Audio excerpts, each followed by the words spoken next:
भद्रक जिला बासुदेवपुर ब्लॉक नायकाणी डिही थाना अंतर्गत बालियापाल घाट मंतेई नदी रे ब्रिज निर्माण नहीं घटी एक बड़ घटना। बालियापाल घाट रे ब्रिज काम चलता बेले कंपानी रे 3 जण पिला काम करुथिले।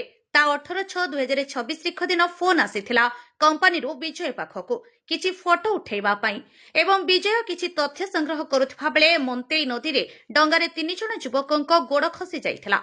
नायकणीडीही थाना आईआईसी उमाशंकर नायक अग्निशम बाहिनी पक्षरु ऑपरेशन 2 रु 3 जारी रहिथिबा बेले दुई युवकଙ୍କୁ उद्धार करी स्थानीय मेडिकल को आम्बुलांस साहाय्य पठाइथिबा बेले आउ जणे युवक विजय निखोज थिले। गतकाली ता 19/6/2026 तारिख दिन 9 घटिका समय विजयଙ୍କ मृतदेह उद्धार करा जाइथिला। विजय थिले बापा मांकर गोटिए बिली पुओ। से कैमरामैन भली काम करुथिले। सेतिकिरे जेतिकी रोजगार हेउथिला दुखे सुखे बापा मां चली जाउथिले। पुओ चलीगला परे बापा मां पूरा बेसहारा होई जाइछंती। एपटे कंपानी ऑफिसर बाबू मानकर देखा दर्शन नाही। एथिप्रति टिके प्रशासन ध्यान देले बेसहारा बापा मां उपकृत हेबे बोली आशा करूछु।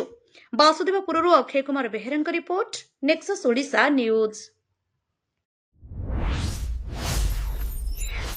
Nexus Odisha News।